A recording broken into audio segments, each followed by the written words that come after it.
உலகை எழுப்பும் ஞாயிறு அங்கே குடியிருப்பான். அவன் ஆனை முகத்தனின் அடியவர் மனத்தில் ஒளியாய் வந்து கொலுவிருப்பான்.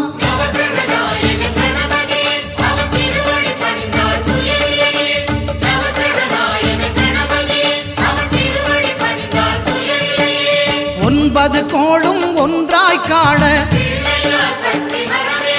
அங்கு கற்பகம் என்னும் கடவுளின் மெய்யில்